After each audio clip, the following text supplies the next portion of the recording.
let's get to my guest this evening. Is a Baroque and indie pop singer-songwriter. She has been dazzling audiences here in the Northwest with her thought-provoking lyrics and emotionally driven music. She has a brand new EP coming out soon, and she's here to tell us all about it. Please welcome to the Eclectic Arts virtual studio, Miss Heather Edgley. Heather.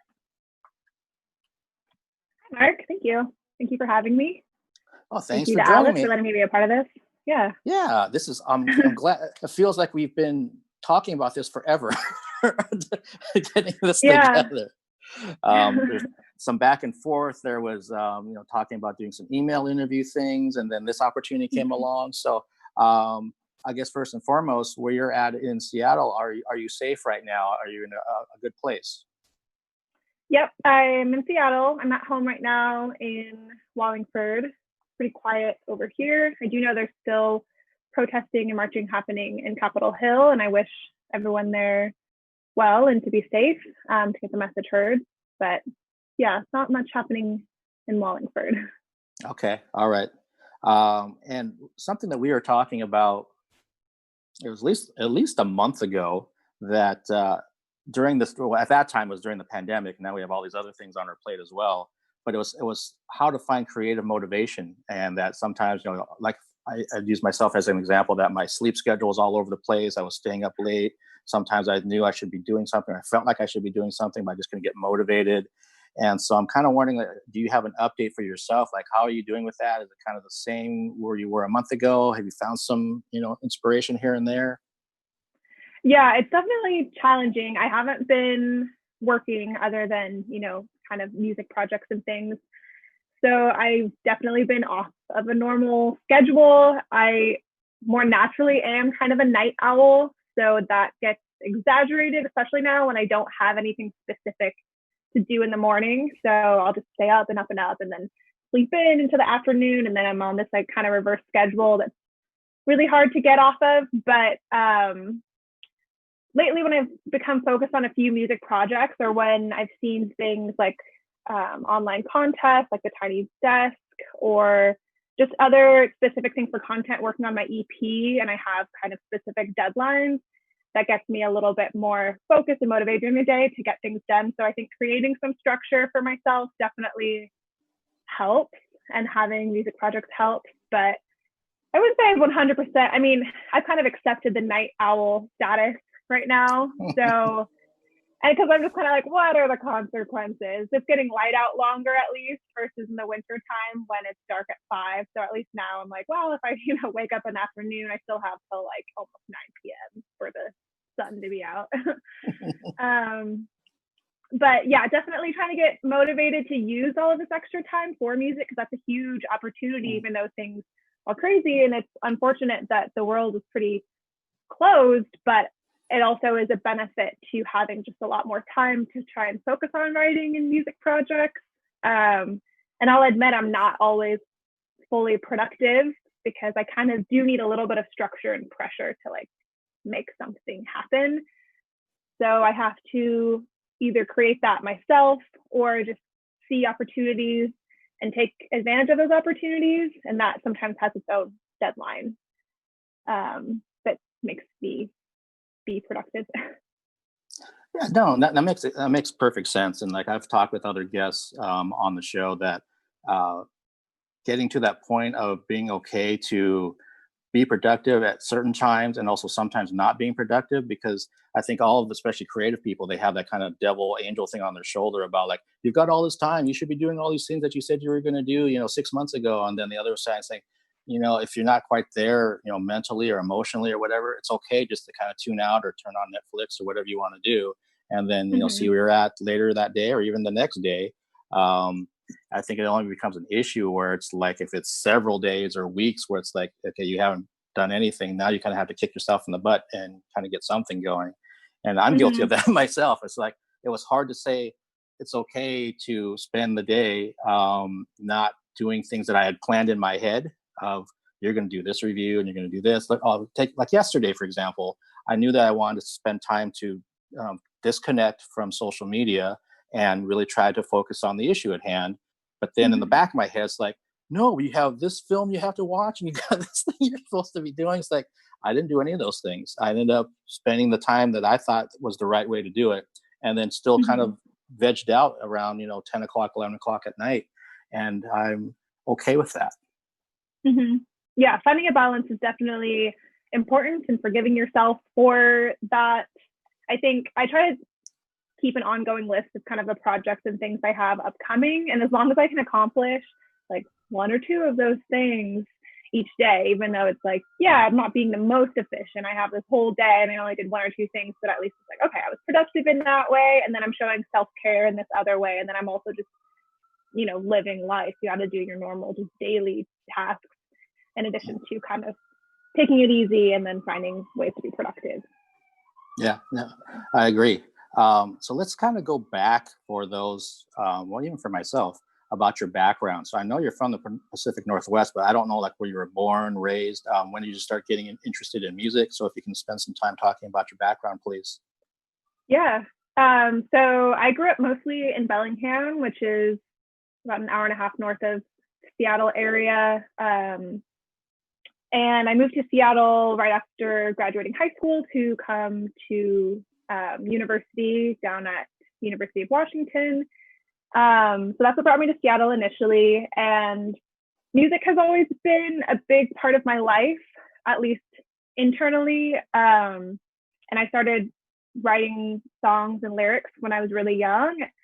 I can trace it back as young to like age 7. I have these old notebooks and stuff that have a bunch of lyrics, and that used to be, and always has been, a very natural form of expression for me. When I was doing, chores or whatever, I would just improvise and sing songs to like get me through some of the mundane aspects of life, even at a young age.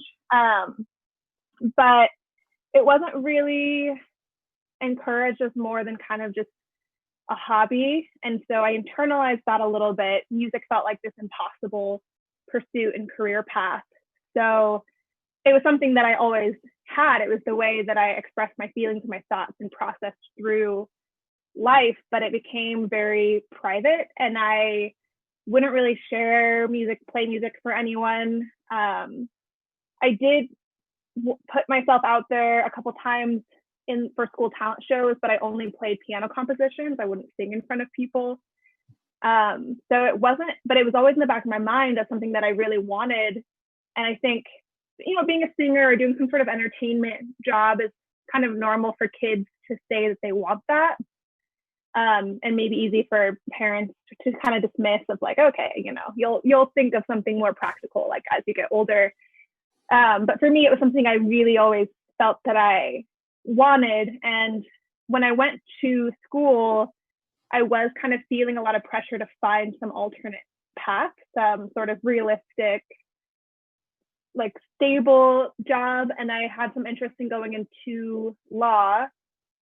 And so I thought, I'll get my undergraduate degree. Maybe I'll work at a law office as like an assistant or something and see if that's a path I want to pursue, and then maybe go to law school after that. But I just felt like I was kind of forcing myself in a lane that I felt like I was supposed to be in. And music still was part of my life. I was still, writing songs, but I wasn't sharing them with anyone. And it wasn't until I started taking some music classes in college just out of interest, because I've never formally been trained. I self-taught piano, so I don't read music, and that sometimes has its limitations, but also I write in ways that are kind of unique and interesting because it's based off of how it sounds and not some sort of structure. But yeah, in college, I started taking some music classes, and because of one of my music classes, someone that I had met, I learned about an internship opportunity at Robert Lang Studios in Shoreline. So I started interning there and basically just kind of, helping out, doing assistant, answering phones, doing those kinds of things. But being around music and in that studio setting, it really made it super clear to me that was my path, and that was like my world and what I wanted to be involved in. And just from being there, I told them that I was a singer-songwriter. I had never even played an open mic at this point in my life. But there were opportunities because they have their student engineering program where they used me as like a mock client to show the students how to use some of the gear. So they recorded me singing some of my songs. And so I had a couple demos because of that. And from there, it just was very clear to me that that was now what I really wanted to pursue. And I still graduated, and I did end up working I worked full time at a law office. But it became very clear to me that that wasn't the path that I wanted. So I made kind of like a calculated risk. I saved up enough money. I knew in my mind I wanted to quit, but I wanted to work at least a year to have that professional experience, just so it would be easier to come back to if I needed to. And then I put in my week's notice after I worked there for a year. And the day that I quit my job was the day I sang my first open mic. Because it had been so closeted, I had major stage fright, and I wasn't sure if it was possible. I'd been kind of feeling my whole life like it wasn't possible. And so I really needed that pressure of like, well, I just quit my job, and I can't say this is what I really want unless I get myself to actually do it. So that was enough pressure for me to and I almost couldn't even do it. I was so nervous. Just get up there, sing like with a shaky voice and shaky hands, and do my first open mic. And luckily, I made a lot of friends just starting in the open mic scene, and people were very supportive. And so that became my kind of normal. And I would go to multiple open mics a week, and it was really important just for making friends and connecting in the music scene, and also getting experience performing. And it was through, kind of getting involved in the Seattle music scene, which is a wonderful scene and very, very supportive, lots of great people, so many, like everyone just is friends with each other and supportive of each other. And it was through that I met people like Tobias Vial, and met Andrew, who became my bassist, and met other people, and how I formed my band, and it all kind of just, continued from there. Oh, that's fascinating. I can completely relate to when you mentioned that you quit your job and you went to your first open mic, and you're super nervous and butterflies and all that. Because for me, I'm a guitar player, but I've never sang in front of anyone. And in 2012, the end of 2012, I did a little duo around town. I was playing coffee shops and breweries. And that was going to be my debut on just one song where I was actually going to sing into a microphone. And then the rest of it, my singer was going to do it, and I was just going to play guitar. And I must have had like 4 drinks before I actually got up there. I know. I was so nervous. And I've since, gotten better, but then now I've kind of regressed because I haven't been performing for like 2 or 3 years now. But at the time it was like, oh my gosh. But then I got better. I got more confidence and did more songs, and actually started looking forward to certain songs. But yeah, that initial first jump was like, whoa. I know, it's crazy. It feels like you have that intense fight or flight response. Like it almost feels like you're going up to be executed or something. Like it's not as scary as it feels, but you're just like, I don't know if I can physically get myself to do this. Yeah, and it does definitely get better. Just I mean, I was nervous for a while. It took a while for that stage fright to get better. And it's just, you get more comfortable, you feel stronger as a performer. For me, I also, because everything had been so closeted, I kind of taught myself how to sing in a very reserved, quiet way, which wasn't very healthy for my voice. So kind of getting more confident allowed me to discover my voice more, which also made me feel more confident because I felt like I had more control over my voice. Whereas if you feel like you don't have a lot of vocal control, you're like, I don't know what's about to happen when I get up here. So hopefully it sounds good, but it might not. So that adds to the nerves as well.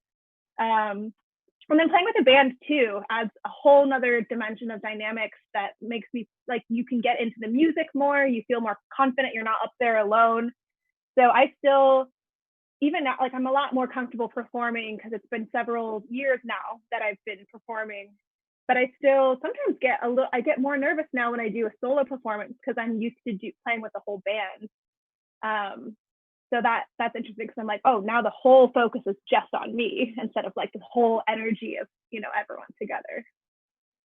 Yeah, again, you just said something that I could relate to, that I did one solo show without my singer. And that's when I got up and realized, what did I get myself into? Because that means I got to carry the whole show now. It's all eyes are on me, my guitar, my singing. And if something doesn't sound right, there's no one else to look at. It's just yeah, me. I know.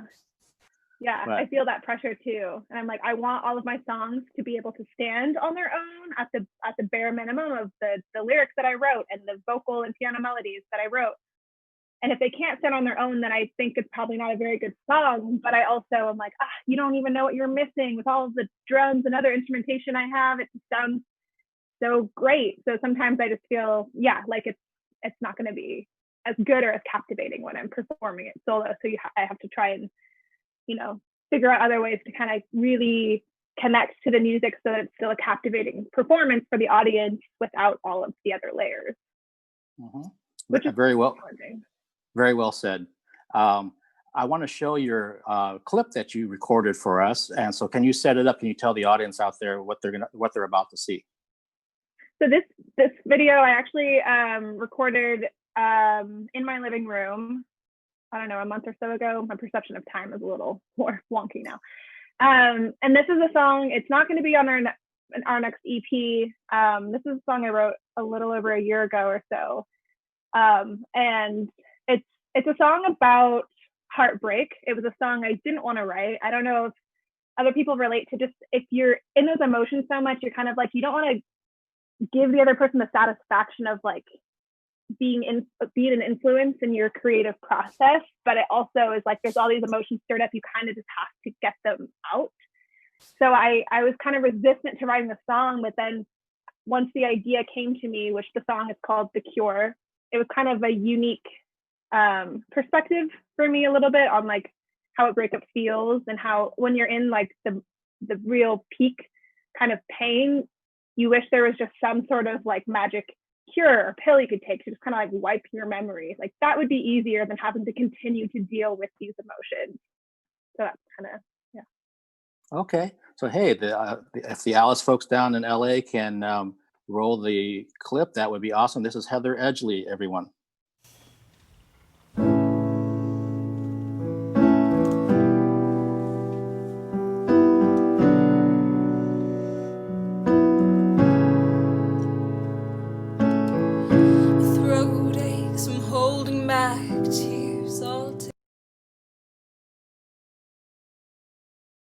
After a year of your hot and cold,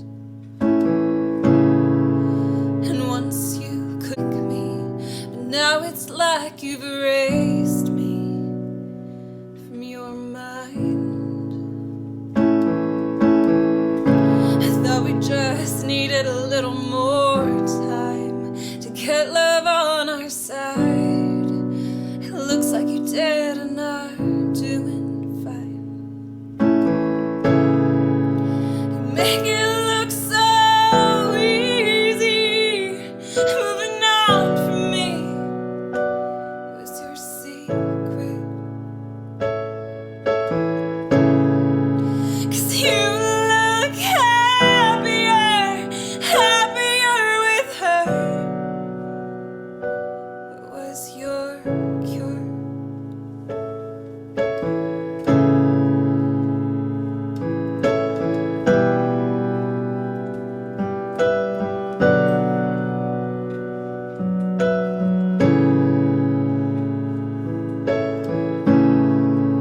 Twisting through my veins, capsizing my brain.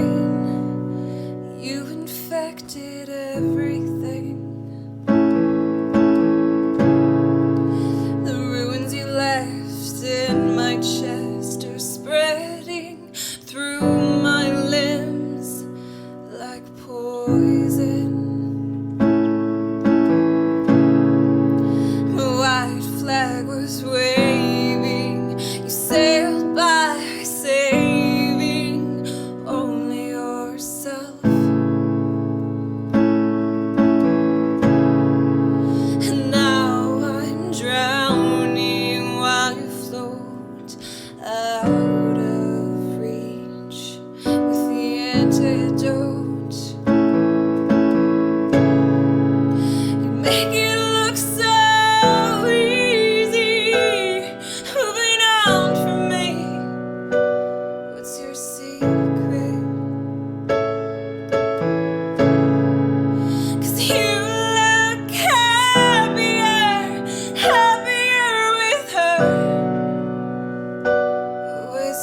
cure. Give me the cure. Please give me the cure.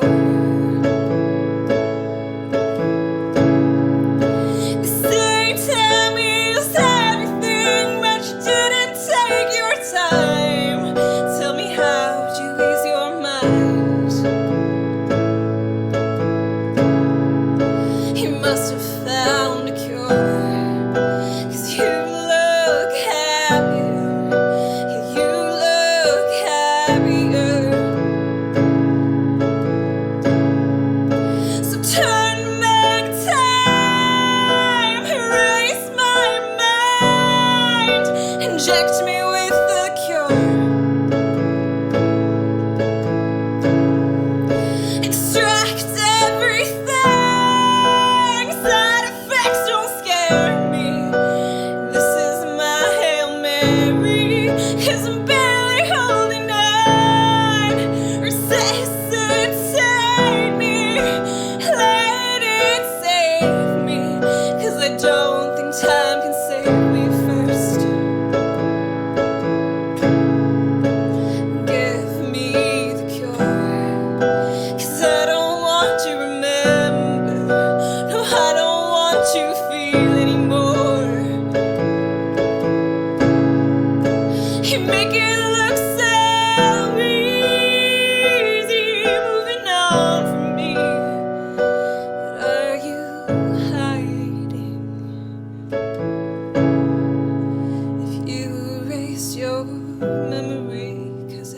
Too much to think of me. Send me the cure.